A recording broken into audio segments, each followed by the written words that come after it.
Whoa, and good evening. My name is Rudi Lickwood. We're live on Facebook and we're live on YouTube.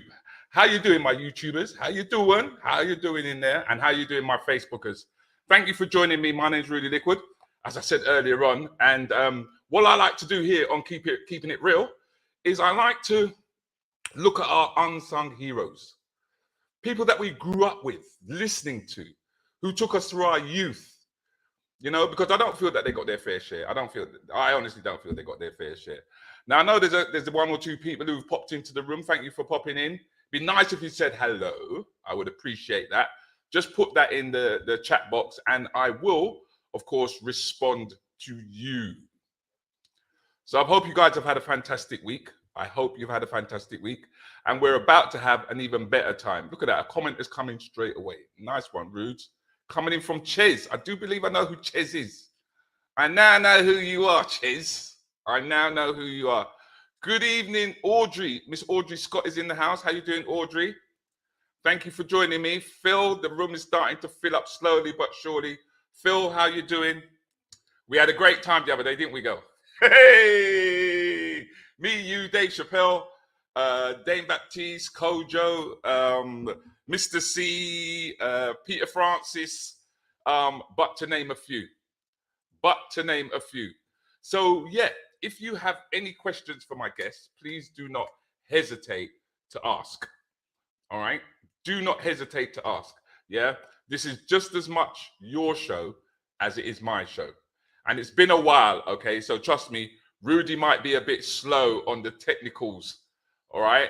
So do not cuss me. Don't cost me. I don't need it. Yeah. This is not, I'm a celebrity. Get me out of here. Okay. And in any case, if I was to stand on the plank here, I'm not like Baba Tunde.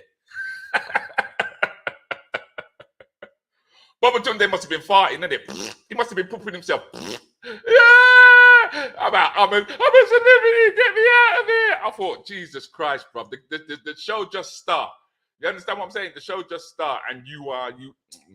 Listen, mate. Listen. Janet, thank you for joining me. Well, ladies and gentlemen, let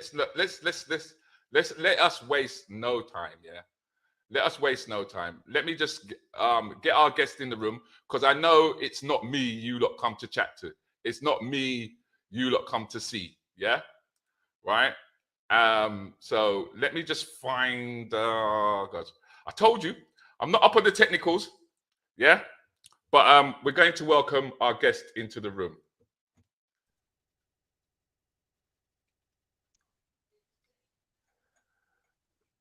Where there? Oh, see me, there he is. I had to give you a little gunshot and a little. Yeah, love it. Yeah, love it, bro. Love applause, it, man. The round of applause. Bless. Ladies and gentlemen, Mr. Mike Anthony has joined us. Good evening. Good evening. Good evening. So, bro, it's hard to know where we start, really. You've got people who are popping in saying good evening, Rudes. They're saying good evening to yourself. You know, so you know what? I mean, I think a good place to start because, like I said, this is about unsung heroes, really and true. You know, and recently, no doubt you most probably know that Noel, one of our unsung heroes, passed away. Yeah. Did you know Noel at all? No, I didn't. I didn't get a chance to meet him at all. Okay, but what about his music? Have you into his music at all? Oh yeah, I know about his music. He's a very, very good singer. Very, very good singer. Underrated. Underrated, very like most of you, really. When I think about it, I mean, do you feel that the marketplace kind of left you behind? You didn't really get the support that you were looking for in terms of the reggae industry as a whole? I think what I realized was that the industry is just the industry. It gives you a platform. What you do when you get that platform, when you're on that platform, is really down to you because the industry doesn't give you any promises. It doesn't tell you that they're going to look after you, they're going to nurture you. It just gives you a platform. I'm just thankful that the public have given me the support. Because if I had to wait for the industry to give me my flowers, I'd still be waiting. But the Is it, public, that's is, different. is that is that more to do with us as Black British not supporting you, or is it the way that the industry works? I think it's the way that the industry works. I wouldn't say so much it's about us as Black people. I think it's about the industry, you know, how the industry is set up. It's not designed to give anybody anything really and truly, you know, is what you can get from it, which is a shame really, because it's been turning for quite some time and they haven't learned any lessons whatsoever, you know. Would you say that the reggae industry hasn't learned anything, or would you say that the industry itself, because when it comes to the marketing and the publishing of our own product, I mean, we've got Nevada Cater, who was with Arima, and he Yeah, left to go over to Sweden to actually accomplish the things that he's been doing as a musician. Yeah. Whereas, would you say that like you said, there's no ladder, there's no career path, there's no. right. I mean, who's responsible for that? Is that the industry or is that us? Because you are now one of the older heads. You are now one of the pioneers. You. It's funny because I don't see myself as that. I still see myself as someone who's trying to get somewhere. So I can understand when people get a bit frustrated and they said, well, you know, they're going to leave England and go someplace else where the wheels turn in their favor. Right. You know, I don't know exactly what it is because I can't tell you who's the head of the reggae industry. I can't tell you. I can't tell you where their business is. I can't tell you where their office is. I can't tell you anything. You know, I don't know anything. You know, so it does turn extremely slow for us, and you can get frustrated, but you just have to keep on sticking it out. Because the minute you turn your back and you give up, you could have lost out on something. Okay. You know, so So then, yeah. who were the big producers back in the day? Then who were the big hitters? Who were? I mean, I know of Jetstar. Jetstar was a distribution company. Right. So in terms of you wanted your song to be distributed all over the place, you had to go through Jetstar. But in terms of the big hitters, I suppose you have to go back and go to the Lovers Rock label, the D-Roy label, the Neville King. You have to go to Studio 16. You're going to have to go to Fashion. You're going to have to go to Ariwa. You're going to have to go to all those big hitters back in the day. They had their time. They had their time. But, you know, where are they now? You know, the industry changed and you had to adapt with the changes. Some people didn't adapt. Right. Because I mean, I just hear stories of artists just getting ripped off by their own. Yeah, there were a lot of stories about I'm lucky and I can knock wood. I Mhm. never ever got ripped off by a producer. But I've heard some really frightening stories, you know, because we were very naive. We didn't know anything about publishing, mechanicals, that you get paid for the songs that you write. We were Mhm. just so eager to go into a studio and record a song. We were unaware that the producer was putting his name on the credits. Your name was there, but Mhm. your name wasn't mentioned for singing the song.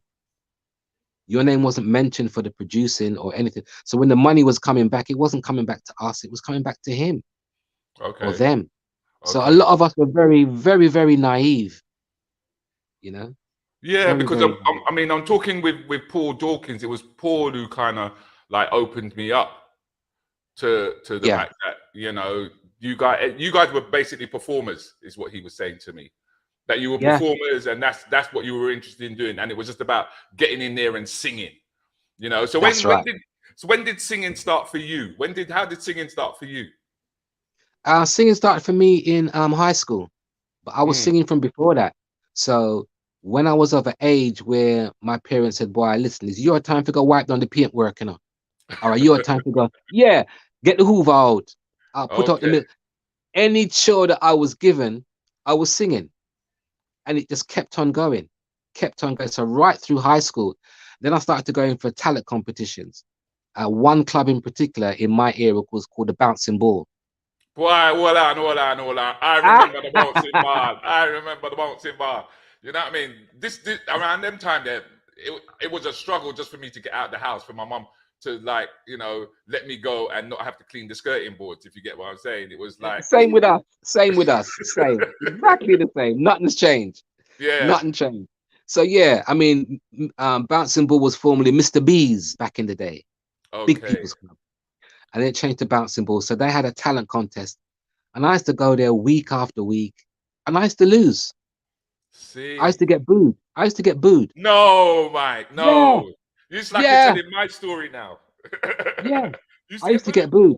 Yeah, because of I didn't pick the right song. Right, right. So therefore people wasn't hearing me. They were hearing an interpretation, but they weren't hearing me. The minute I picked the right song, Mm. people began to hear who I was. And do you remember what that song was? Um, look, look how long they brought us down here, had us in bondage right through these years, fussing and fighting amongst ourselves. Yourself. Yeah, Get up boy. and fight for your rights, my brothers. Yeah, that was the right tune, and I won. Okay. So what did Yeah, I you won. so what was that when you had like the dreads and stuff, or Nah, the dreads come afterwards. I was a little bald. Well, not even a bald. I was more of a curly perm, fresh what? face kind of guy. Yeah, that was me. Yeah, curly perm, Jerry curl. Yeah, grease everywhere. Bloody hell. No, man, no, don't go there, man. Don't go there. Ah, here we go. No, Lord of mercy. Here we go. Yeah, I knew you were gonna do that. I knew you was gonna do that. There he goes. There we go, messing up the back of the chair and the Yeah, doilies and all them things. and the toy is everything. Yeah, Because it was because you must admit, curly perm was a big thing back in the day. yeah, it was. And it also made your hair grow, as I remember. Yeah, it did. It did. It It made did. your hair Yeah, it made grow. your hair. So to find out that you was a curly perm brother, is not going to surprise me. But I just want to say to Max Constant, we are going to get back to that question a little bit later. Okay. Right. I thought what we would do is we would find out more about Mr. Anthony.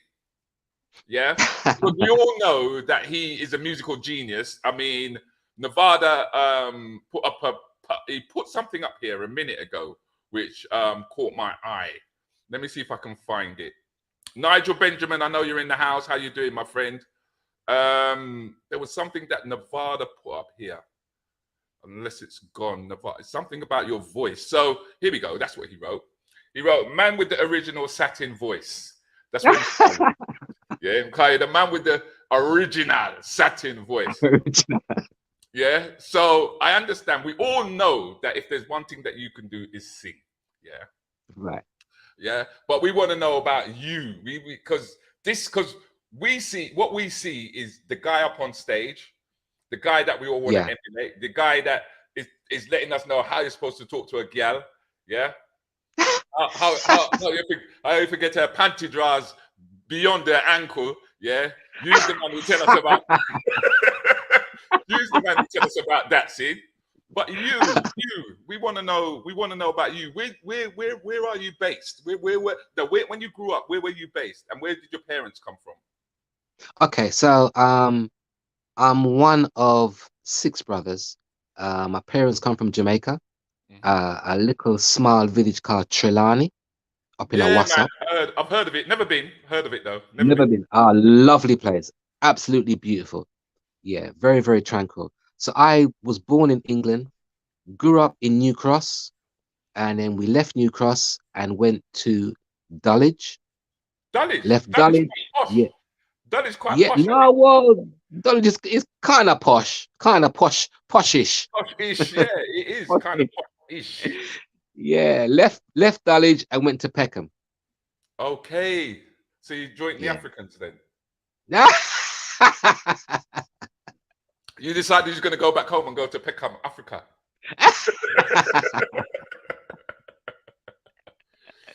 So what is that where you spent most of your youth then, in Peckham? Is that where you spent most of it? Yeah, Peckham on the North Peckham estate, Gloucester estate, Camden estate. Big up to all them people who know Peckham. I know exactly how Peckham run. Yeah, I'm that sure was that. my end. Okay, okay, Yeah, okay. that was my end. And it was And good so, because like mhm, that period of time growing up in South London was a very, very good time.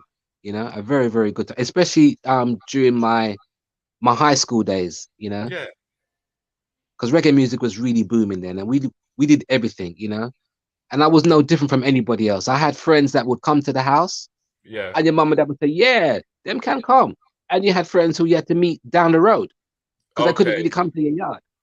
okay. So it was that kind of mixture. I knew the good, I knew the bad. Bad and the ugly. Yeah, yeah. I think you're Yeah, always going to have a mixture, but then growing up with six brothers, that must have been tough on your yeah. parents. Or were all your brothers in the UK, or were some back home? Now some was back home, so we was three of us were born here, and three were born in Jamaica, and my Okay, dad sent for them one by one, one by okay. one, one by one. So when they came, it was a bit of a shock for them, but they said, "Wait, wait, this is my little brother. Wait, What? I'm different, sir. I'm different. Him speak different. Him look Yeah, different. yeah. Him act different." So it didn't take long for us to like assimilate to how they were, and they taught us things, you know. And for them, you had to do something. If you can Okay, play football, play cricket, if you can sing, can you DJ, can you dance? They want to know what you can do. So it was due to them, you know, they're kind of teaching me and teaching the rest of us little things that they knew. So it kind of rubbed their personality and their growing up rubbed off on me, you know, okay. and that's who I am today. I'm a product of everything. I just absorbed everything. So, you know, So then, what was you like at school then? What was you like at school? Because if I would assume that it must be quite competitive amongst six boys. Yeah, because like you said, there was all the sports they were competing. What were you like? What was you like at school then? Was you a competitive school, I was, guy? Was you a you know? yeah, I was kind of competitive. I was really good at athletics. I wasn't really good at football. Mm, I was one of them guys, yeah, that was quiet until you get to know me. Then say, you know what? I like to have a bit of a laugh. And people okay, like to have me around. People like to okay, have me around because I was a kind of a vibes man, part of the crew. Yeah. You wouldn't leave me out. You always have oh, to involve me because I'm always gonna be there, you know.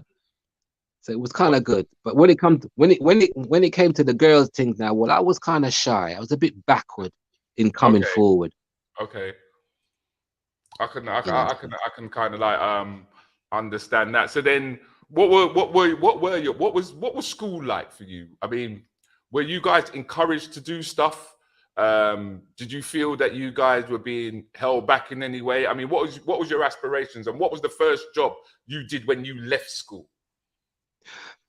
Being in school, I can really say with my hand on my heart, I kind of experienced the same thing as everybody else. Yeah. Mm, You're growing up, you're a black guy in a school where you don't get taught no history about yourself whatsoever. So you're going along with everything.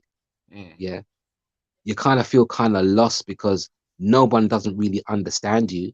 No mm, one understands your background, your history, what you, how you see life as a black man growing up in England.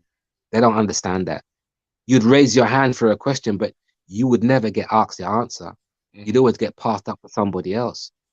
You know, there was never a lesson that you was really excited to go to because you knew So what that about what you about music then? What about music? Wasn't music, music? music and English were the two music, English and drama and sports were the subjects that I really paid attention to. Right. Everything else, everything else, you were kind of overlooked. Even if you knew the answer, you wasn't going to get asked.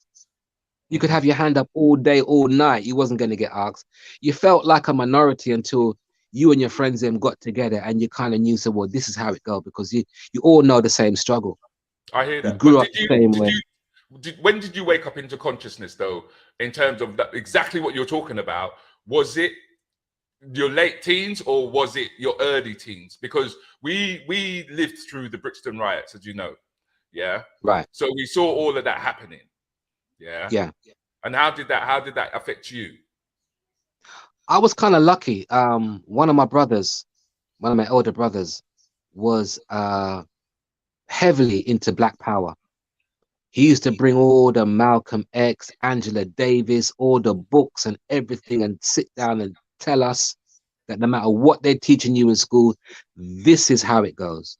Yeah. So I learned a lot, and he taught us a lot about where we come from, that we had a history long before slavery even come. We had a history, a depth of history. I remember. You I think know? I remember when I was about 6 years old and going into the front room, and they showed us the pyramids, right? Right. And it was almost like the pyramids had just been discovered. It was like not that they was always there, but it was like it had just been discovered, and they were talking about Tutankhamun, and I was thinking to myself, "Raw, so that's just over there." It's like it was almost like it just happened. It wasn't Happened. Yeah. Yeah. So Yeah, it's not yeah, surprising then that the tune that you won with at Bouncing Ball was a conscious tune. Yeah. Yeah. Yeah, because that's, you know, I was kind of in tune. I was picking all these songs and it just wasn't resonating with me. And the minute I picked that tune, it resonated because I had a certain amount of knowledge, and Right. that knowledge just kept on coming, kept on coming. So when it come to like religious studies, RE in school, and they're teaching us all this crap, and I'm sitting there thinking, you don't know what you're talking about. When they're telling me about and all the pictures that they're showing us, and all it was depicting was black people Slavery. at the feet in slavery, and that was it. It just no. So I'm very glad that I was kind of open to the idea of learning about history, and that kept on going till all now. I'm still trying to learn as much as I can Mm, about my black history, mm, because if mm. we don't know where we come from, We don't know we where don't we're know where going. the hell we're going. I hear you, bro. We don't know where you're going, bruv. I hear you, bro. So then once you won that competition at Bouncing Ball, Yeah. what happened within the next 4 or 5 years? What transpired? Because when you left school, obviously you couldn't have just been done singing. You couldn't. There's no way. No. When I left school, or after winning the competition in bouncing ball, it was a real confidence boost. It made me believe that, boy, yeah, you know what? Something can go on with this thing, yeah, you know. I think I've got something. Mm. And it kind of went dormant for a little bit. So I joined the sound system, my local Okay. sound system. Okay. Yeah. Mm-hmm. And anyone that knows about the sound system, you start off lifting boxes. Yeah, I was in Java. I was in Java Sound. See it there? I See was it there? Java Sound. I don't know what sound. Yeah, What sound was you in? What sound? Viking. I heard of them. I think Yeah. we dusted you lot though. I think we dusted you. I think we gave I think you did. dust. Yeah, you did.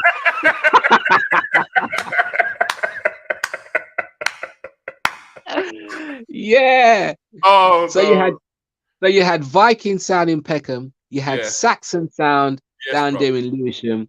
You had Okay. all the other sounds competing. So it was Yeah. a very vibrant time. Yeah. Fat Man, Small Axe, all Fat them Man, guys. Small Axe. Yeah. Yeah. Unity. You had all the sounds then. Yeah. So I was just biding my time, lifting boxes, going to the.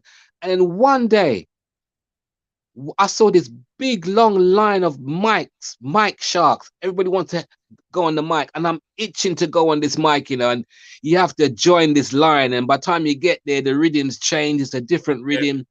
Yeah. And by the time the mic hit my hand and I put that mic to my mouth and I started to sing, me never lift a next box again. I'm coming to the Seriously? dance. Never lift another box. I'm coming there and I'm singing on the sound. And that's where, and to me, that was another apprenticeship for me, you know, learning to hone your skills and knowing that when the rhythm change, you have to have the lyrics in your head straight away to fit on that particular rhythm. Mm-hmm. Mm-hmm. Because you ain't going to get no second chance. Mm-hmm. But then So at the I was same on the time, sound for years. is it? Because the thing is, Yeah, years. that is a skill within itself, because it's not like when you're on stage. When you're on stage, you can look down at the audience and you can see them and you can read them. See, but Yeah, when you're amongst the crowd, because remember how high them sometimes the turntables used to be like way up, way up. Yes, so when they put the needle and thing on it, you get me? It'd be way up there. that's So right.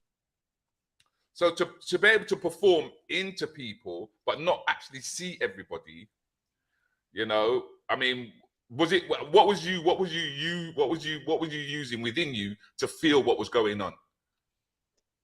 Everything.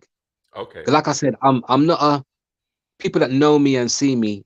I'm not a tall person. I'm a very short person. So how tall are you? How tall are you? 5'2" Rotted, you and can't a even go half. front, fear blood. You can't even go front.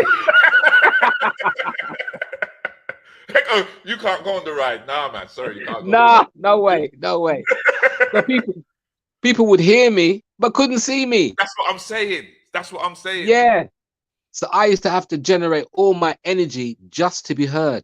Right. And it kind of worked. It kind of worked for me, you know.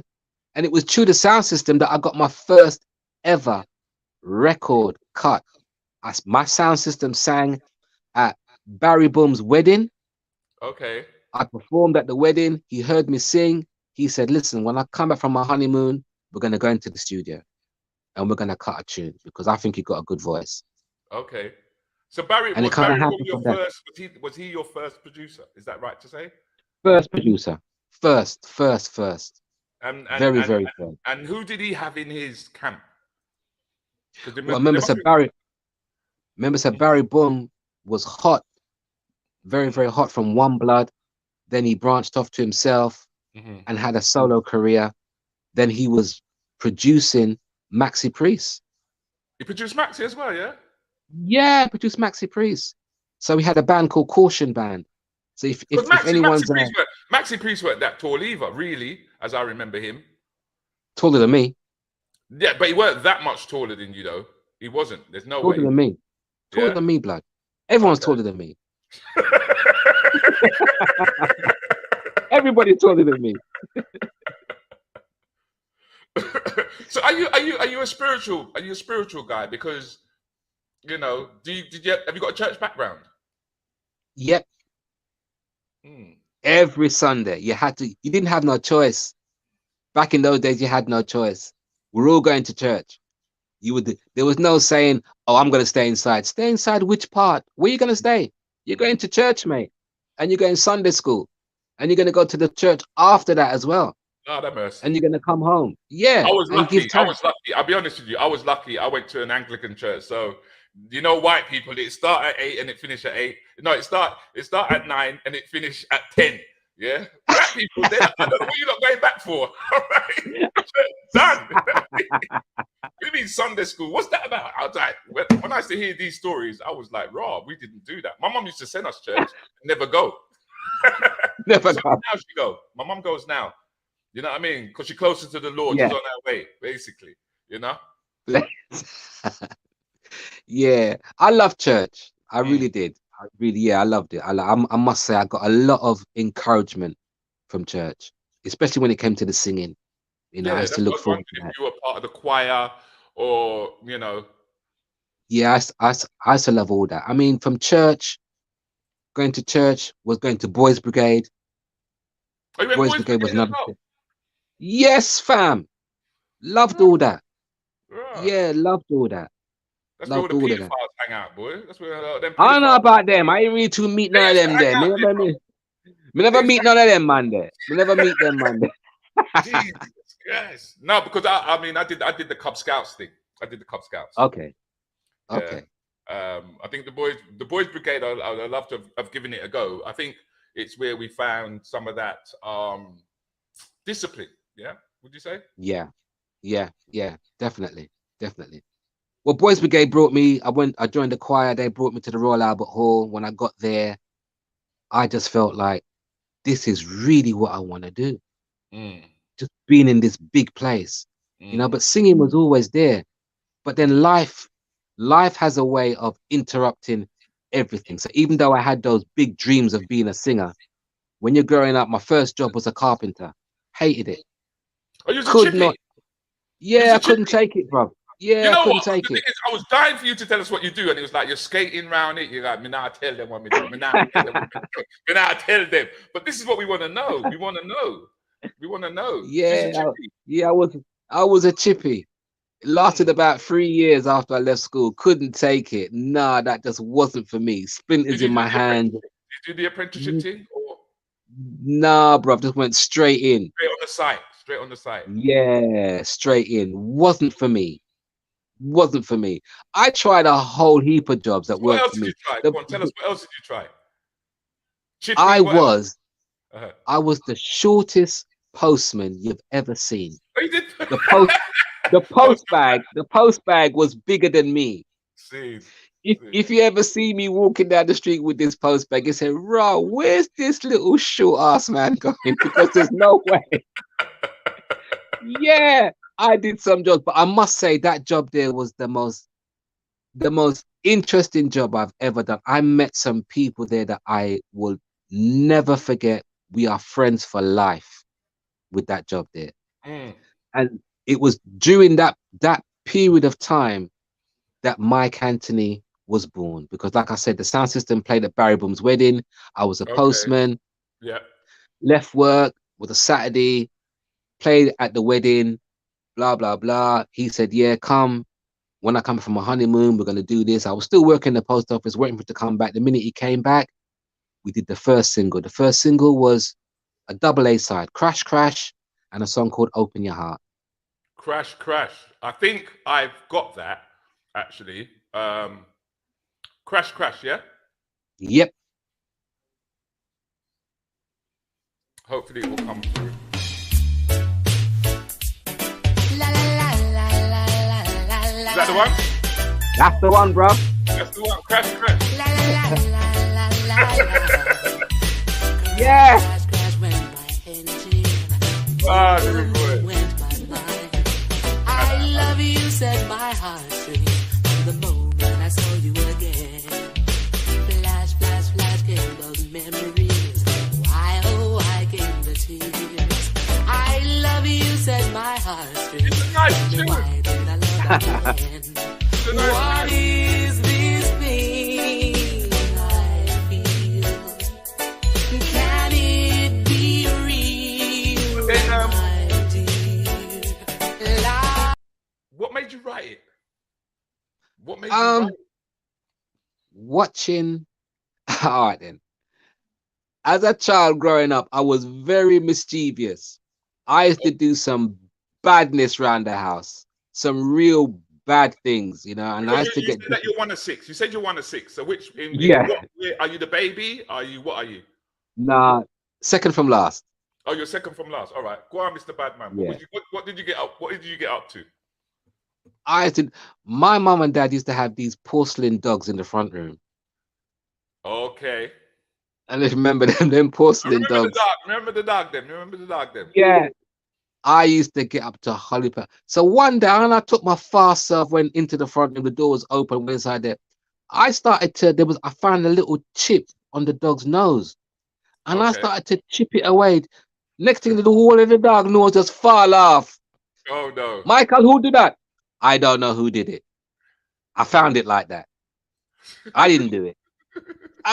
Hollywood mischief. I used to just create mischief all around the house. But the one thing that my mum always knew, if she put me in front of the TV and there's a musical on, you won't get a peep out of me. I will be as good as gold.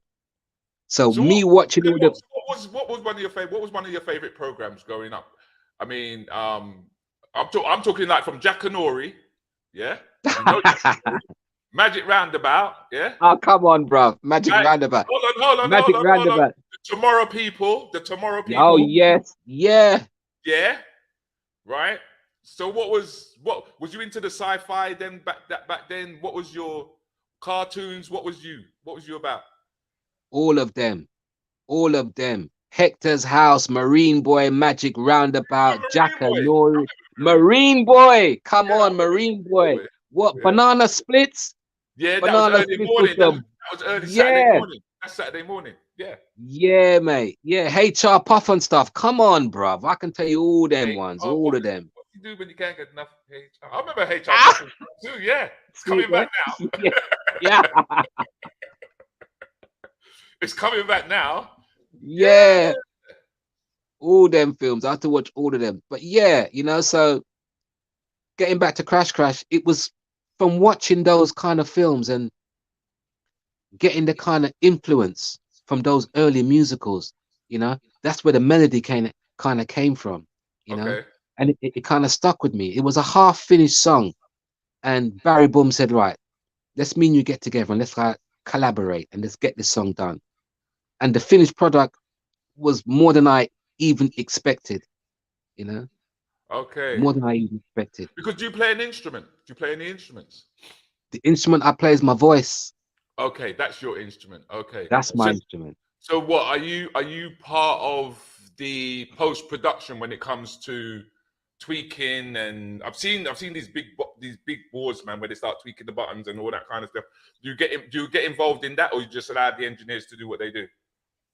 I let them do what they do. I have more of a vocal input. Okay. More of a vocal input. I can tell when something sounds good and something sounds right. The vocals don't sound too good. I put a little vocal input into say, look, a little this, a little that. Yeah. I usually let them do what because they're very gifted in what they do, and I'm I gifted in understand. what I I do. understand. I understand what you're Mm, saying. 'Cause, like, sometimes it is the case of you got to stay in your lane and that's right. allow a next man to move your project on. You know what I mean? Yeah, Everybody's skilled in their own way. But I was just basically just asking just basically how deep you go into it when it comes to your tracks, because you mentioned the fact that it was a new game. There was no one teaching you guys anything as such. And then you've met up now with Barry Boom. You've come off the back of Bouncing Ball. Do you know what I mean? You've done his wedding and everything, and now you're getting deeper into the industry. You're starting to get involved now. You know? yeah. And what happens is when you're around people that have a lot of experience, they kind of suss out what kind of personality you are. Mm. And if you've got the kind of personality that's willing to listen and learn, it's much easier for them to produce you.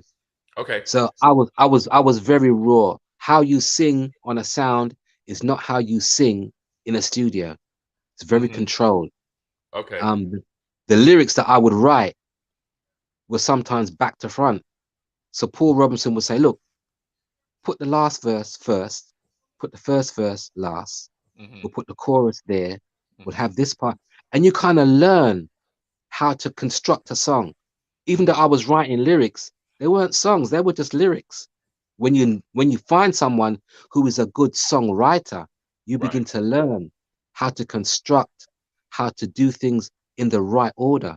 And that's what it was for me. So being around all these people in the very, very first part of my career was very important because I learned certain disciplines, threw the bad habits away, and started to incorporate good habits because I'm learning from good people I Hmm. thought was the best. Okay. Being in fashion studio, who had What was the name so of the much number studio? one Sorry, what was the name of the fashion, studio? Fashion. fashion. Okay. Yeah, they had a whole hits, so much hits with so much different artists, from John McClane to Peter Huntingale to Lloyd Brown to Maxi to everyone. You was in the presence of people that knew how to produce. So you were properly produced, not like some of the artists now that aren't produced. They're Mm. just recorded. Mm. But To be isn't that what modern technology has done?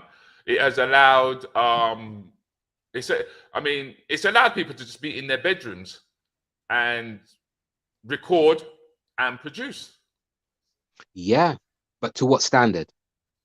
Well, this is the question that was raised by Mags Constant a bit earlier on about lyrics, the type of lyrics that are being displayed now. It's, killing or beating down a girl in the industry and not giving exposure. I don't know if you can read what she's written there. Could it Yeah, be if your lyrics are not about killing or beating? Because you're talking about being properly produced, I'm kind of like getting at what is being produced and why it's being produced. Yeah, well, it really depends on the individual. If your ambition is to follow the trend that's going along, then you're going to incorporate those kind of lyrics. Mm. If it's going to be the get rich quick, if it's going to be the degrading of women, if it's going to be a certain lifestyle, if you think that that is going to get you where you want to get to, then I'm not going to knock you. It's just not going to be for me, You know because I what? can't see that. It's funny that you say that, because most of the artists that I talk to basically say the same thing. Even I spoke to a brother by the name of Tubada, right? He's a rapper, yeah? Conscious brother. But he won't knock the youth them, because he says that is what they have to go through. Yeah. In order to seriously find their voice. Yeah. And sing about or talk about what they actually feel extremely passionate about. Yeah. Because at the moment we've got Kanye West, who is at loggerheads with the Jewish community, not simply because they're Jews, but simply because they are the people who are the biggest promoters of black music. Yeah. And they're insisting that what they would like to see promoted is the killing, is the shooting, is the degradation of our brothers and sisters. And this is what they're flooding the market with. Yeah. So because whereas they could say, they could, and because the youngsters are seeing that this is what is selling, and because we have the internet and we can see visually people flossing, so to speak, even though we know that that money that they're flossing, they got to pay back anyway. You know, exactly. They find it out a bit later on. I hope you can speak a little bit about that. Yeah. That it's like, that's why I say it's. I honestly do believe that we've come to that point where this generation needs to be taking control of the industry. This generation, our generation now. Our generation. Yeah, true. I really agree with that, because like something is really wrong. You know, if that's all you see, and you see that as a means to get to where you want to get to, you're going to have a short-lived career, because none of these guys have any sustainability whatsoever. You listen to these lyrics now, and 10 years from now, will it really resonate with you? It won't. It just won't. And it's kind of like it's a negative message that you're putting out. But in order for them to get to where they want to get to, this is what they're doing. You know, and you can't tell them that what they're doing is wrong. It's wrong. You just have to let them. You just have to let them do their thing. But for me, I can't do that. I can't do that. I can't degrade women. I can't push this agenda about money and flossing and this and that. That is not for me. That is not the way that I want to go forward, you know. And it kind of hurt me. It's interesting that you started off singing conscious lyrics and you've ended up with lovers. Yeah, well, that's just, people have to understand that there's so much different sides to me, you know. There's a conscious side, and there's that loving side. There's that reality side, you know. I try to express myself in music as to how I am as an individual person. Yeah. So I'm spiritually motivated. Right. I'm emotionally motivated as well. You know. And you're very much a people person. I can't help that. That's just me. Ah, shut up. That's just me. That's just me, bro. Because the thing that I know that people don't know about you is that you're an actual carer. That's what you work. That's your job. Tell us about that. Tell us about how that affected you when it came to COVID, and also in you know, while answering that question, could you tell us how that made you feel about the vaccine?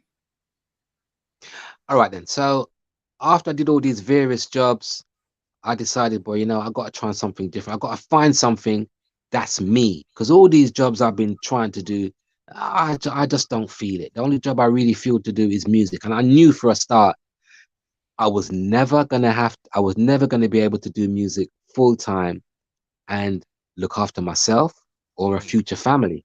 It just wasn't going to be sustainable, not unless you had a lot of luck and you became famous overnight and had enough money in the bank that you could say, boy, that's it. So I tried a different jobs. I went one day for a driving job for a care home, did the driving job. The manager goes, listen, Mike, I've been watching you driving this bus with these people. I think you should come into the building and become a carer. And I said to him, nope, that ain't for me. He said, no, you've got something. I said, boy, you know what? I'll give it a go. First month I went there, I was working with people who were disabled, people who had mental capacity, mental disabilities. I was working with people who had limbs lost, people who had learning difficulties. And you know what? I just found it the most interesting job I'd ever done. And I've been doing it for the last 20 years. Okay. Yeah. And I was still singing at the same time.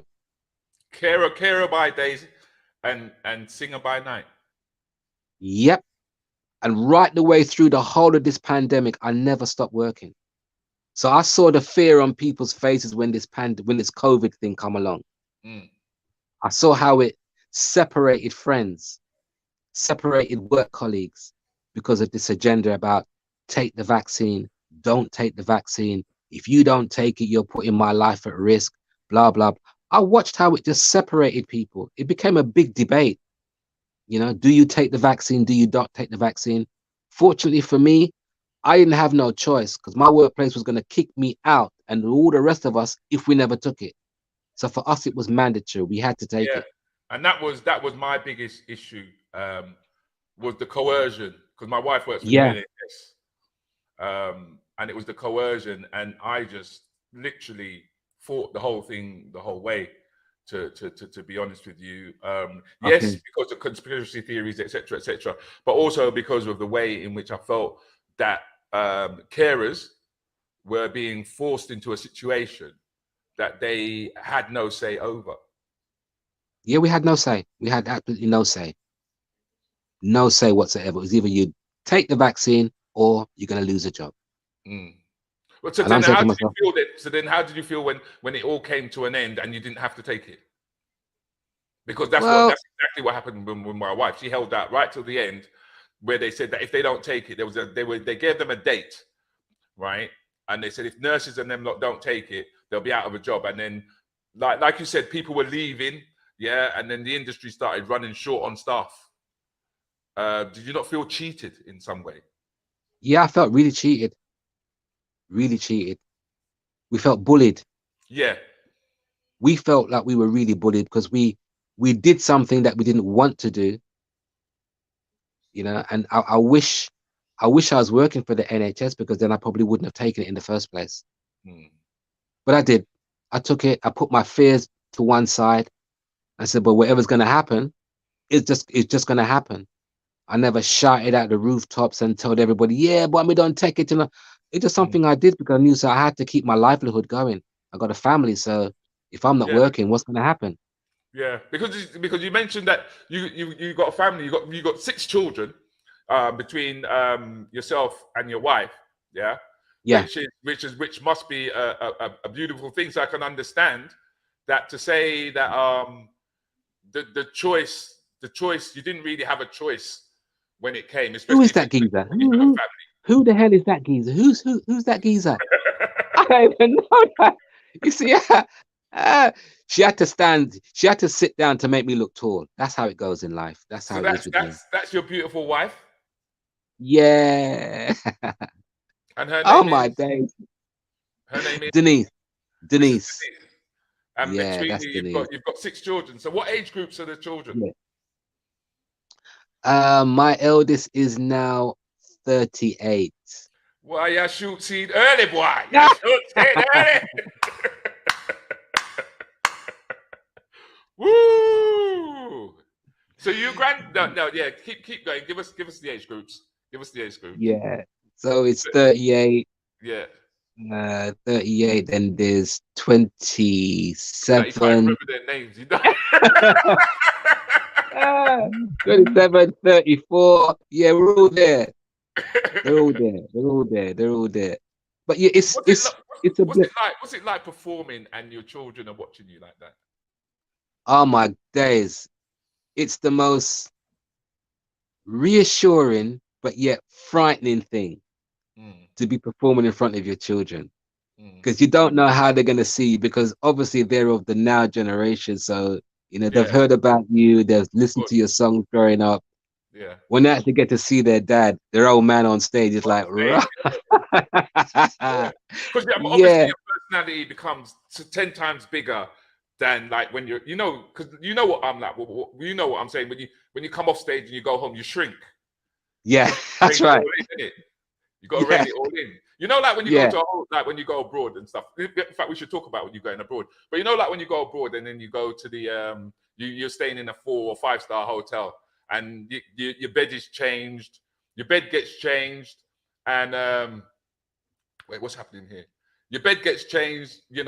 All these things are done for you, and then you go home, yeah. And you got to put your own clothes in the washing machine. You that's got to go right. get the food for That's right. yourself. You got to, you know, you shrink when you go back home. You actually shrink. Yeah, but I actually love it. I love the feeling coming off stage, that all the euphoria and everything. But Mm, I love that period where you come right back down to earth and you're just ordinary. I'm just Michael. I'm not Mike Anthony no more. I'm yeah, just Michael. because I is love it that Michael part. Sinclair? Is that the full name? Yeah, that's me. Yeah, that's my real name, Michael Sinclair. So I just took the Michael, made that Mike, left out the Sinclair, used my middle name, Mike Mhm. Anthony. And it was Barry Boom that gave me that name. Because Oh, it my was first Barry. ever name, yeah, my first ever name on the sound was Mickey Rankin. See, that's what I'm saying. It's like you did a kind of like flip because, like I said, Mickey Rankin makes me think of a bad man who's gonna come on to us under mic and kick up players, and you know. But then, like you said, the fact that you started off with the Jerry Curlin thing was Yeah. slightly different, innit? Because this is the first album, I believe. Yeah, first album, Short or Nothing. Yeah. Trial and tribulations, because like I said, I wasn't always the innocent child. So I Mm, did some things in my youth, and I spent some time away from my family. Had to okay. be disciplined. So there were many times. I remember the sus law where you couldn't walk on the Yes. street because you get picked up Yes. for sus. I Yes. was a victim of that. I was a victim of that, my brother. We all was. Yeah. Couldn't walk in, couldn't walk with three of you walking down the street. Police would just pull you over. What you guys up to? We ain't doing nothing. So why Right. is all three of you together? I was a victim of that. I was cautioned by the police so much times till in the end they gave me 24 hours community center, community service, Hmm. 48 hours. That didn't work. I was fined. That didn't work. You know what? You're at that age now. Let's put your ass inside for a little bit. Let's see how you feel about that. So I've Okay. I've I've done that. Detention centers. I've done all that.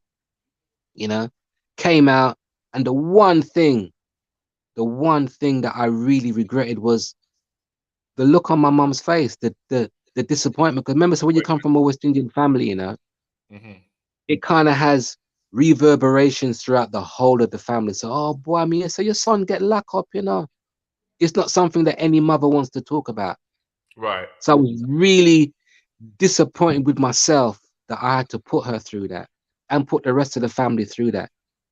And I vowed I'd never do that again. And music was the one thing I said, right, you know what? I'm gonna knuckle down to this thing now. I'm really gonna try my best. And fortunately for me, it kind of worked out. Okay. So what did you what was you sent to? Did you do time in Borstal then? Was it a Borstal thing you had to do? I did DC. What is DC? I don't know. DC is kind of on the same level as a borstal. So it's called a detention center where you Okay. can do you can do 3 months, 6 months, 9 months. Then after that, you can go to big people's prison Okay. Yeah, because I because you're mean no that's longer.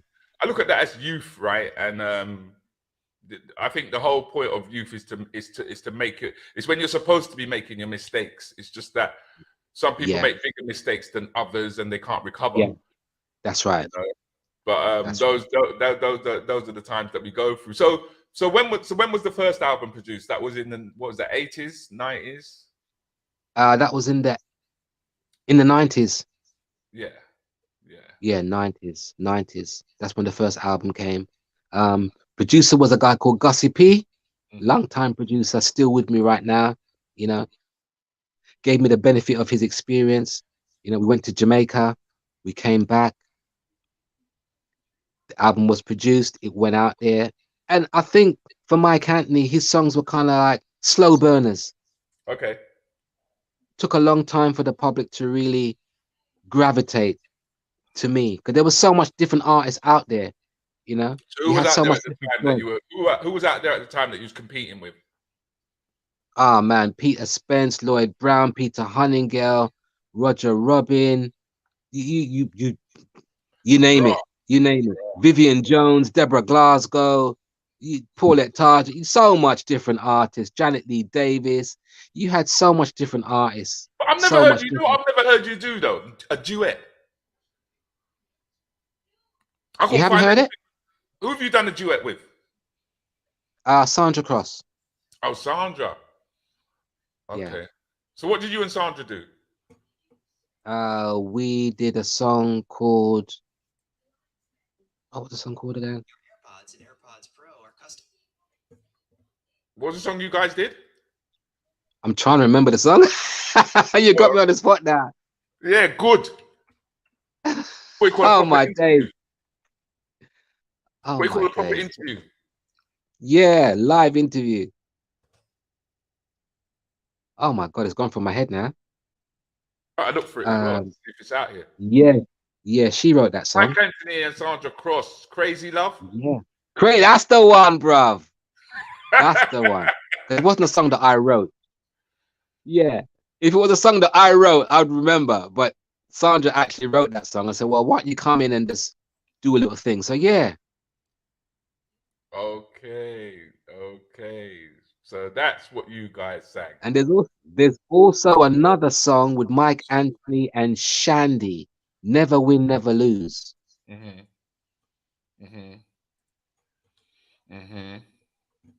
So would you not sing with one of the guys as well? Because I don't see a problem with duets with men, but I'm not no homo, not in that kind of way. But you know what I mean? Yeah. There's to me, that's what's missing. You know, we tend to. I know it's kind of, and it's also as if we concentrate on our own solo career.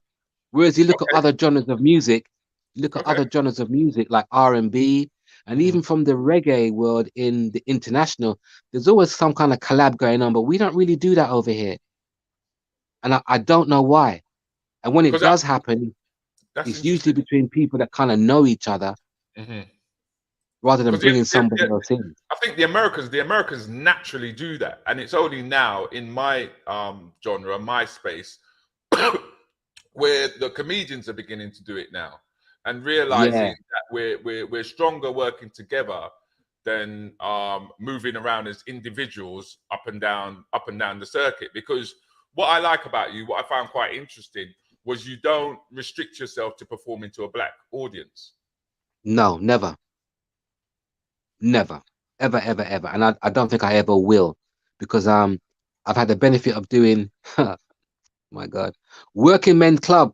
You know, when you do that kind of a circuit, you know, you're not singing to your own demographic. So you can feel a little bit intimidated. You don't know what is going to happen. You don't know what's going to be expected. And when you turn up, what you find is that if you are good at what you do, you will be appreciated. It doesn't matter what you've got inside of your head. When you get there, they appreciate talented people. Yes. You know? I must admit that that white people do actually give it up. Yeah, they do. And they're a very appreciative audience. you know. And people don't seem to understand reggae music doesn't have no color, you know. It doesn't have no color, it doesn't even have any kind of language barrier. I've sang in front of audiences that don't speak English, it's not their first language. Okay. But just listening to the reggae beat, they kind of interpret their own words as to what I'm singing, even if they don't understand what I'm singing, you know. And that's the beauty of music. It doesn't really have any kind of color barrier whatsoever. If you like the music, you love the music, regardless who I sing it or who's playing it, you know. And that's the one thing that I really love, you know. Reggae music can do that. How did you get into working in the working men's clubs? How did that come about? It was just a gig. Somebody said to me, would you do it? I said, boy, yeah, I'll do it. How much am I getting paid? Well, not a lot. No, I hear that. No, Not a lot. Not a lot, but it's good experience. I said, yeah, I'll take it. And I took it. I took that, working in pubs where people are shouting, fighting. That's hard work, though. That is hard work.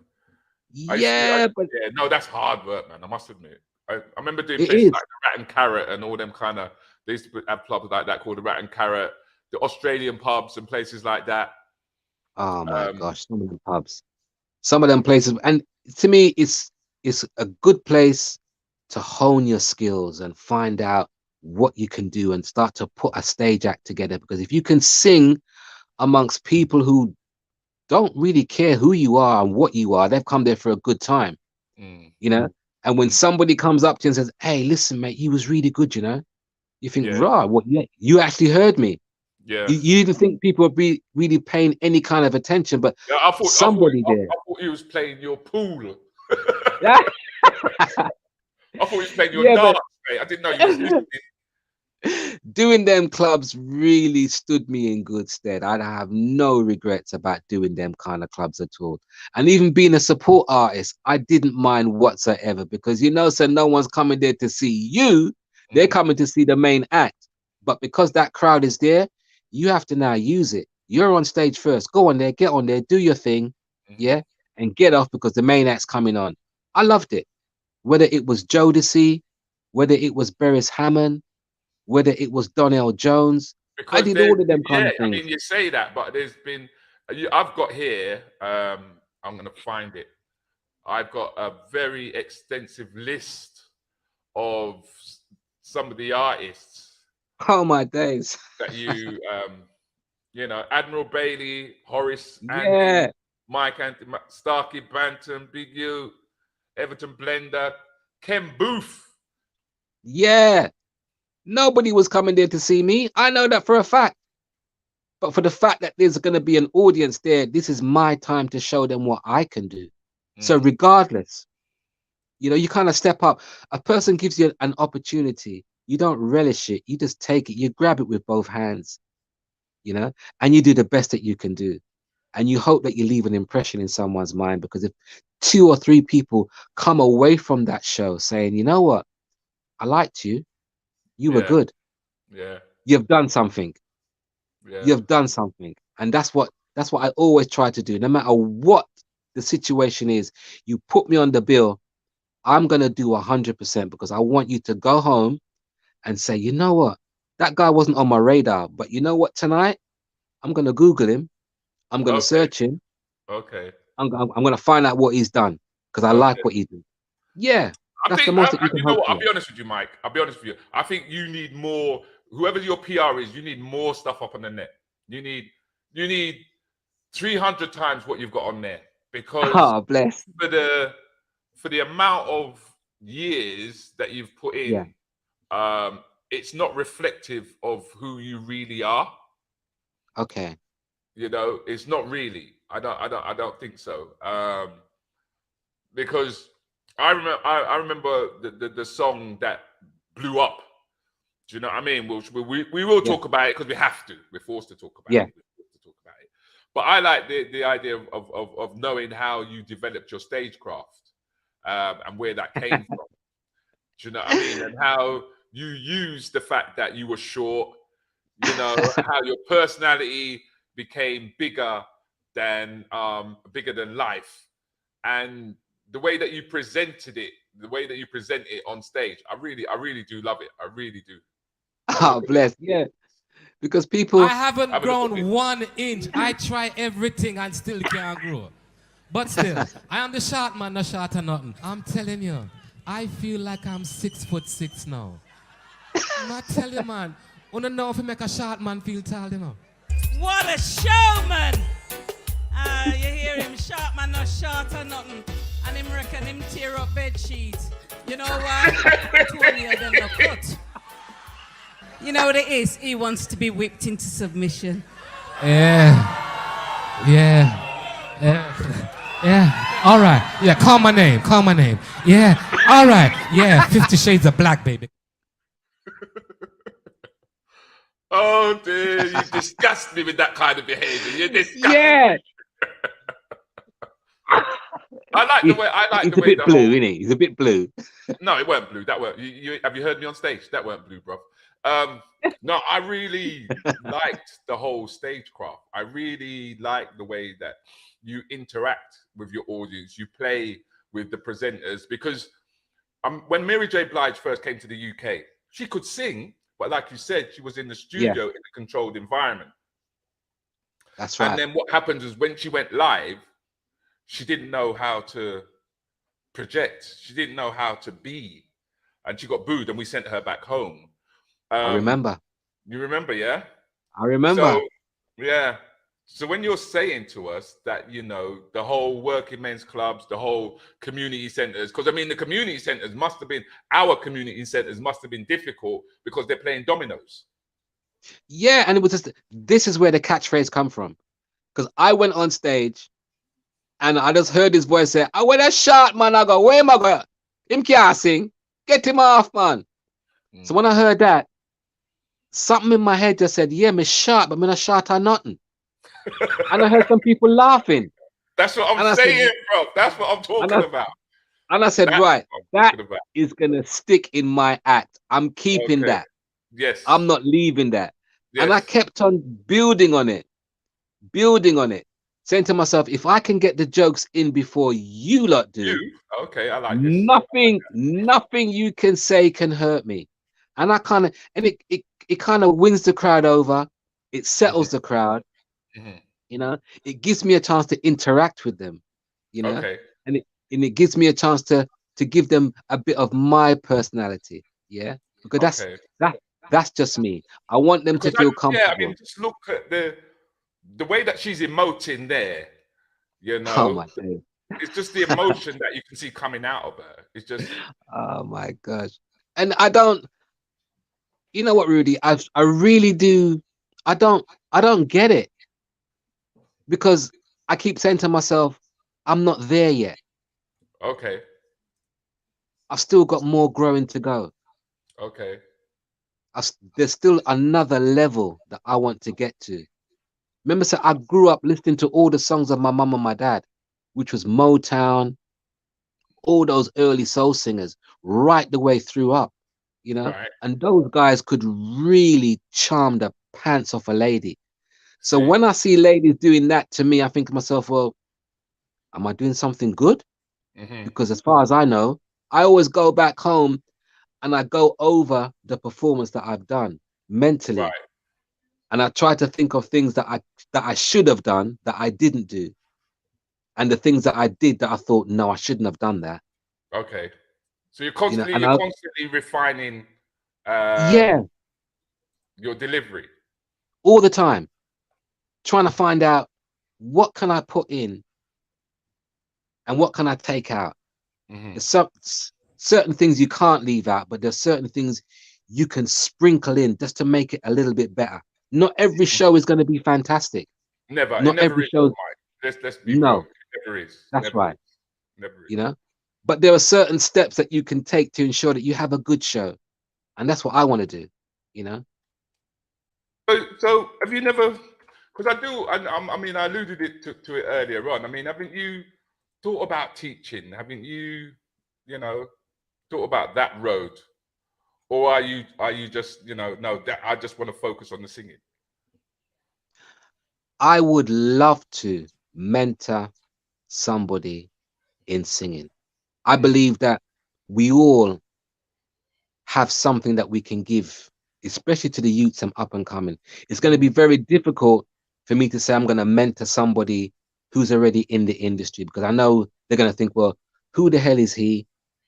He hasn't done No, anything. He hasn't got... hold on. How could they say who the hell is he? You've got 3 albums. Yeah, but some people, they want to see your accolades. They want to see that you've got a Grammy, you've been on TV, you've done this, you've done that.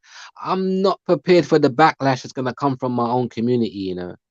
Yeah. I'd rather take up somebody who is just so passionate about the music, wants to get involved, you know, and I can give them the benefit of my experience. Because like I said, I've been studying this thing for a long time. So, you know, I think we can all give something back to the youths them and help them.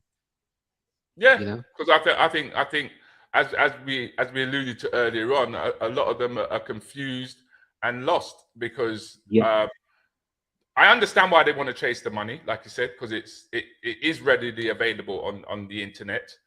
But it's not necessarily the right way to go. People have been complaining for years about certain things that are being said or sung about.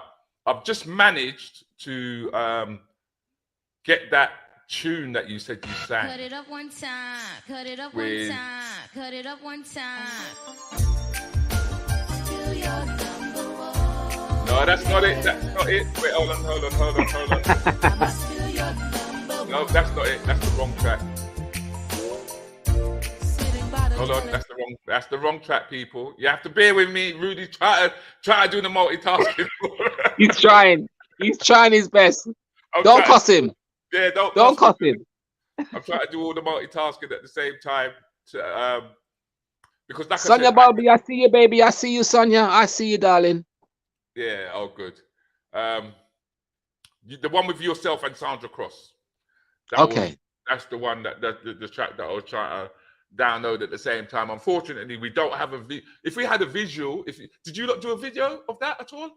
No, that's another thing that we don't really concentrate on is videos. You know, things have changed now. Remember before you could put your song out and your song would just get, that's it. Now we live in a visual age. You know? We live in able to make your song really get the maximum. Tune. Yeah, this is the one. So this is the one that you and Sandra did. Yeah, me and Sandra Cross. I love Sandra. I must admit. Wait, let me check. You know what I'll do? I'm going to see if I can turn it up a little bit. I'm struggling to play it. It could be the bandwidth, I'm not sure.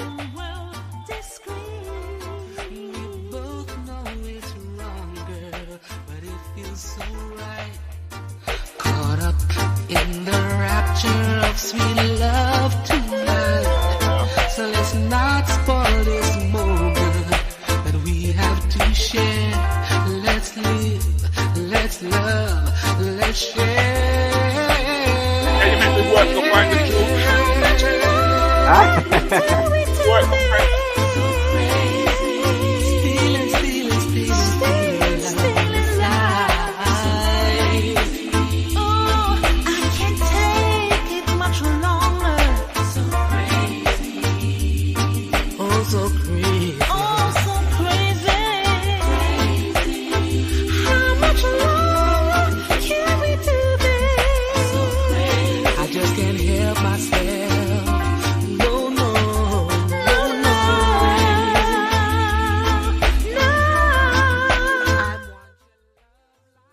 because I do feel that we've got a lot of work to do. Because, like you said, I mean, that came out, didn't come out with a video or anything like that, you know. No. But I guess we'll get there. I suppose so. I mean, that's what I like about the youths. The youths them don't business. They got a friend that's got a camera. Here what? I've got a tune. Yeah. Here's a video. It's out there.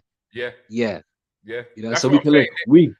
Sorry, I do apologize. Yeah, no. We can learn from them and they can learn from us because they've got this no nonsense approach. They've got the means, it's all there, and they're using it. whereas we tend to wait and wait and wait. The No, youths them man, don't wait. I think we deserve some credit because, like, when our parents come, they couldn't do anything. Yeah. Then we come. That's why you had the Brixton riots and everything, because we weren't putting up with the crap. Yeah. That's right. Our children are seeing Yeah. us like they're taking it to another level. Yeah. Make the white man then pull down all the statues and that on our behalf. You understand what I'm saying? So Yeah. to me, it's like it's growth. I honestly see growth. I genuinely see growth, Anthony, in terms of since our parents come to our generation, because our my age group, your age group, we're now in positions of decision. We can make decisions. We can That's affect right. policy. Yeah. Yeah. And because we've been able to do that is why our youth them can run off the mouth the way that they're running their mouth. It's true. True. Because True. our parents took licks for us, then we took licks for them, and now they're in a better position. Yeah, they didn't just get there. They think they did. Yeah. They think they It's did, true. but they didn't. It's true. They They're didn't. standing on They our didn't. shoulders Yeah. to get there, and that's why they can just go ahead and just do now. Do you know what I mean? Our parents came for a job. Us lot, we were in for a career. Yeah, them lot now want to be entrepreneurs. That's right. That's right. Yeah, it's true. It's It's levels, true. isn't it? Yeah, it's levels. And then when I think back, me growing up, we didn't have the opportunities that they have now. They've got The Voice, they've got Britain's Got Talent, they've got this. What do we have? Opportunity knocks, Yeah, new that's right. faces. And only one went. The only person I can remember going through on that was Lenny. Lenny. Yeah, I can't remember no singer going through it. What black singer can you tell me, or reggae singer, yeah, who went on opportunity knocks? I can't tell you none. I can't tell you not one. And which family was going to have the money to send their child on there in the first place? We didn't have that kind of money to spend. That's what I'm saying, bro. We never had it. We never had it. So those kind of things were out of our reach. Now it's within grasp. Although some of the parents now should just stop lying to their kids and say, listen, you ain't got no talent, you know. But no, no, but true.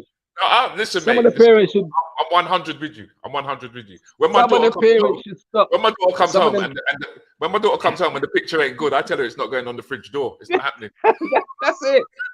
That's it. Don't lie to your children. Tell them straight. You ain't got the talent. Therefore, no. Do something else. You fling them up there because you want to go on the ride with them as well. No, don't do that. Don't do that. Don't do that. Patty Boulay. Sonia says that Patty Boulay won those competitions. Lenny Henry and Patty Boulay. I don't remember. Did Patty Boulay win of those? I remember Patty She must have. She must have. She must have. Yeah. Yeah, Patty Boulay. Yeah, but we never had time for that. That was just a pipe dream for me. Watching it, thinking. Musical Youth went on Blue Peter. Yeah. You see, Blue Peter. Yeah. Blue Peter. There you go. There you go. Sonia is asking you, Mike, can any of your children sing?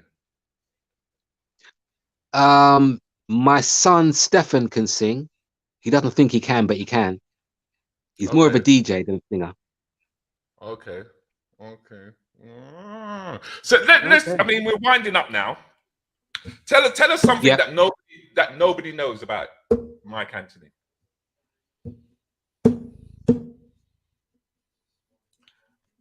I'm a chef.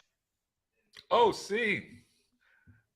I went to college to become a chef, and I did it. Didn't think I was gonna do it, but I did it. You know, so cooking, singing, caring, those three things, I love them. I love them. Yeah. So yeah, I'm a chef. I love that. Thanks for sharing. I know that. I know that there's something that's quite dear to you in terms of when it comes to men. And I said, like we said, we could either do it at the beginning or we could do it at the end. And that is during COVID, you discovered that you had prostate cancer, if I'm correct. Yeah, discovered I had prostate cancer. Went to my doctor. Said, look, you keep giving me these routine MOT tests for my health, where you take my blood pressure, and You find out if I'm okay. He said, come back in 6 months' time. I said, boy, right now, you know, I've just lost a brother to bone cancer, and I want to find out what's going on. He said, well, we can't do a test to find out whether you have cancer. What we can do is we can send you away and have a scan. But before I do that, Michael, I've got to do a proper test. I said, well, what's the proper test? He said, well, you know what? Go behind that screen, pull your trousers down. I'm going to put my finger up your bottom and I'm going to have a feel of your prostate. I've known my doctor for years. I've got no reason to think he's going to do anything abusive or anything lewd or anything disgusting to me. So I let him do what he had to do. And he goes, right, I'm going to send you off for this scan. Your prostate feels a little bit too hard. Right. That could be the first sign. He said to me, don't panic, but just let's send you off for a scan. Sent me off for a scan. When the scan came back, there it was. And I had no symptoms.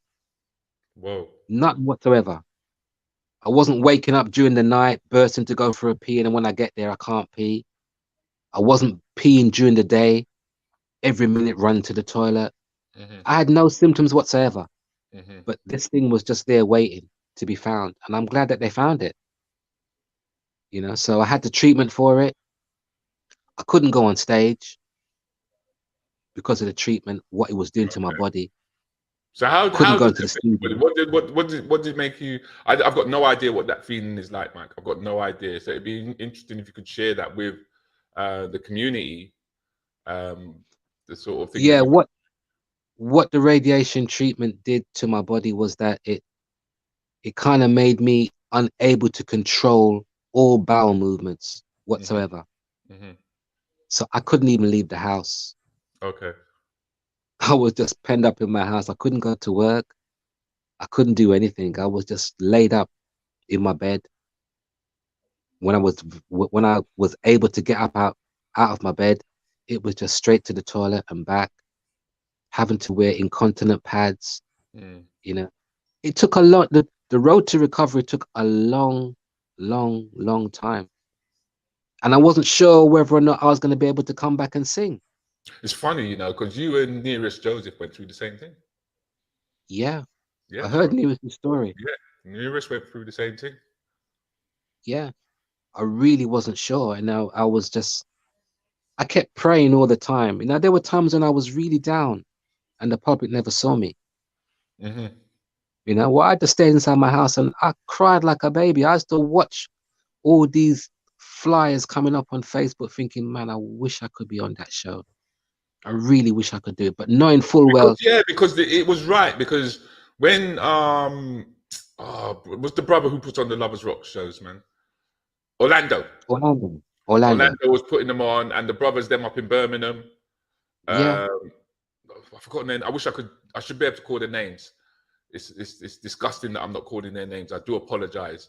When it comes to the legends of Lovers Rock, those guys. Yes, man. Yeah. That I was like, I can't see you. I'm like, what a ass. We're there. What? Yeah, couldn't do it. And I have to really thank the public because they gave me a lot of support. You know, usually when an artist drops off of the scene, he's just forgotten about. Yeah. You know, but they supported me 100%. Kept wanting me to come back. You know, kept wanting me to come back. Trying to find out, well, what's the reason? When I just tell them, look, I'm just taking a break for a while. You know, not a lot of people knew what I was going through.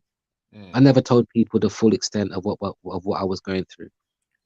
And it was only doing the O2 on the 15th of October. They come back. I practiced Rudi every single day, bruv. I was in front of that mirror. I was practicing.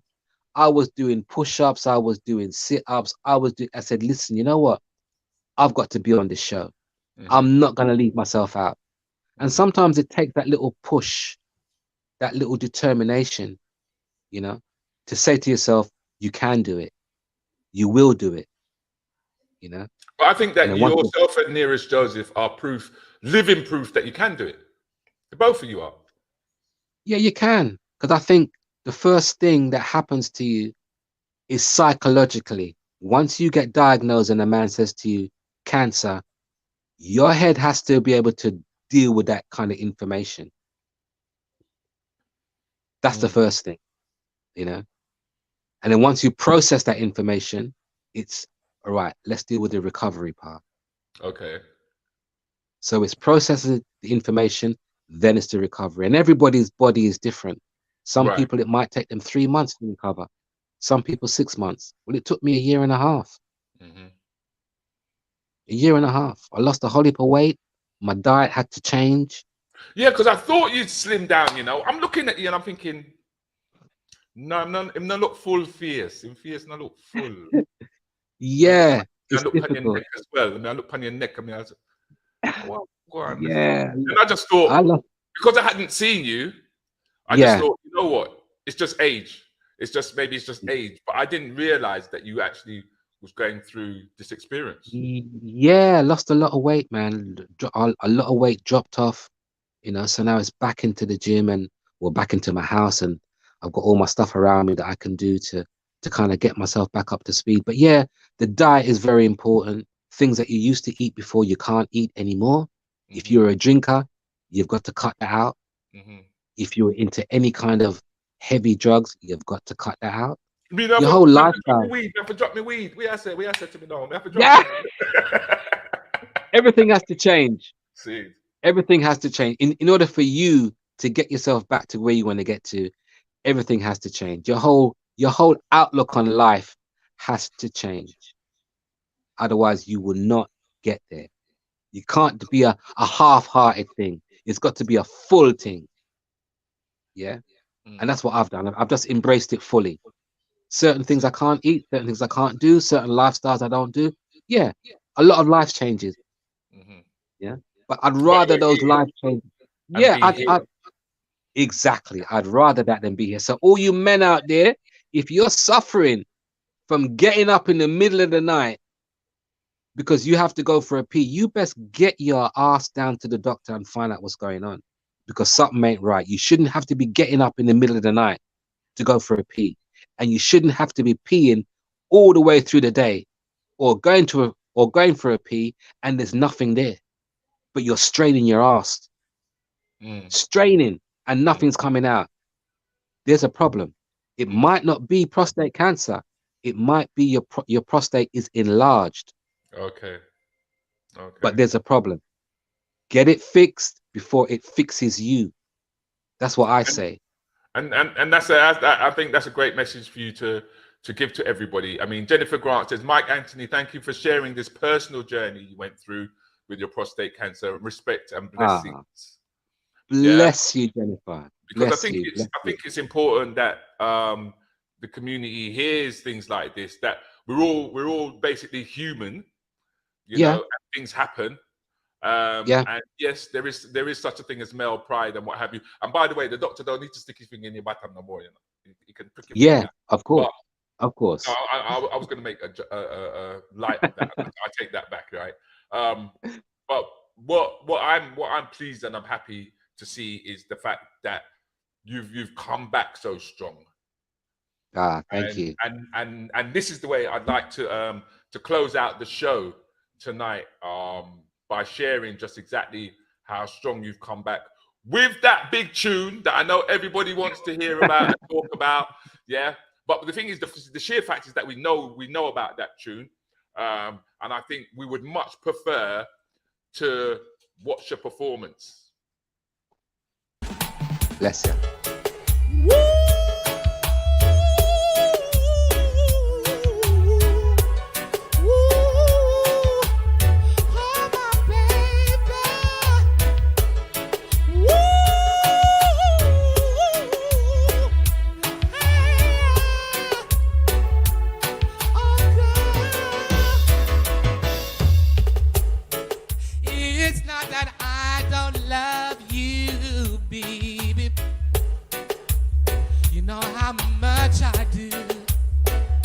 Remember, this is live, you know. AMATURE. And it's no, I found someone it's not the record to take the place of you.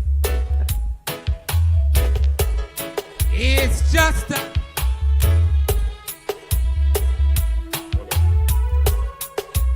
every time you touch my hand. You know what I'm going to do? I'm going to try and play this in another way. I'm sure Okay. I've got another way because I want them to get the fullness of it, and I think everybody wants that fullness anyway. Yeah. So I'm going to play this, and we'll be right back.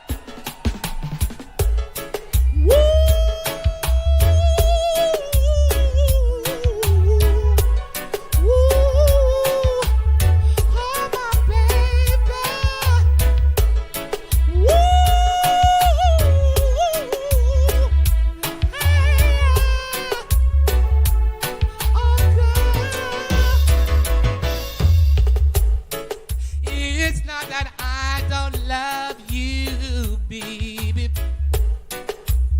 You know how much I do. And it's no, I found someone, baby, to take the place of you. It's just a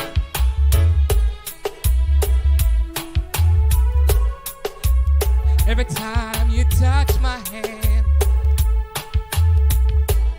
and the dream rocks my body, baby. Not even I don't understand, so I'm leaving, baby. Come on, you know it's. Oh, what did I do?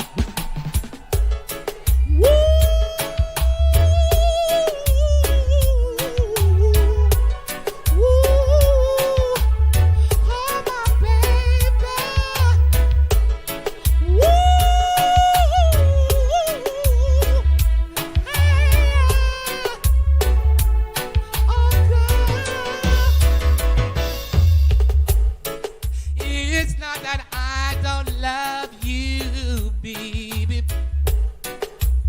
You know how much I do.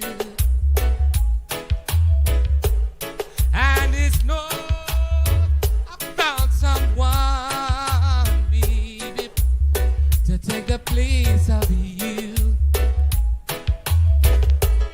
It's just a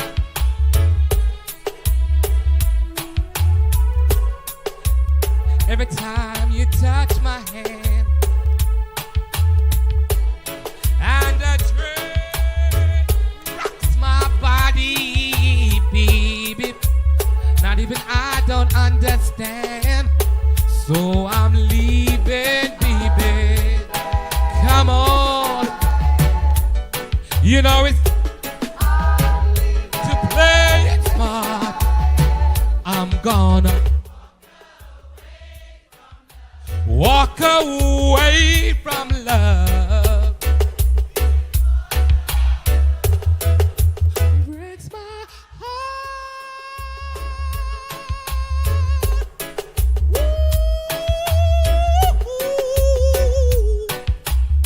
Ooh, ooh, girl.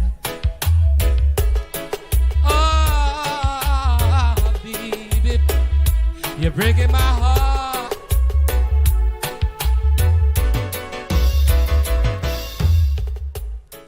You're clinging to me tighter, baby, than you ever have before. And I know it's gonna take everything I got, baby, to keep on walking out the door. Believe me, 'cause though you got around me, baby, must let me go someday, or I'll never leave you alone, baby, from pushing you away. So I'm leaving, baby. You know it.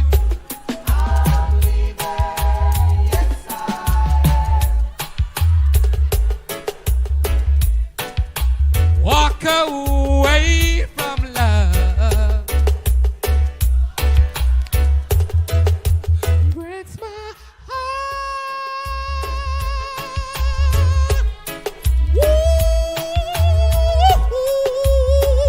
Thank you very much. Good night.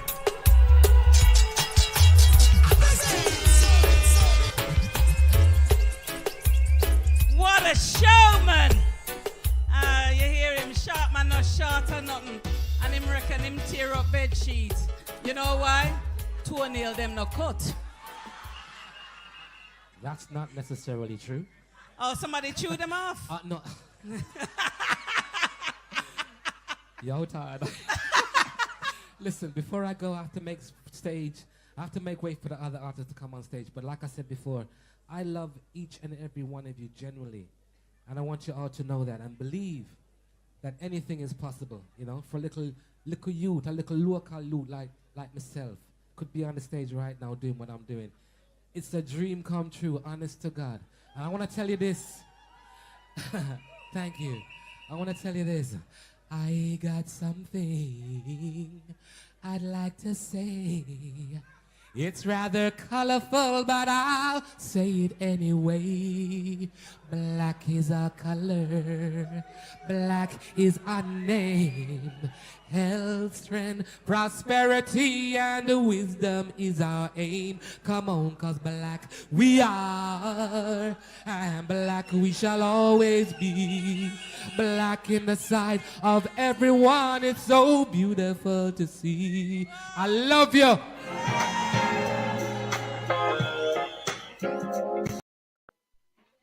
Rob, no, Keith, respect, man. Respect. Bless you so much. Thank you.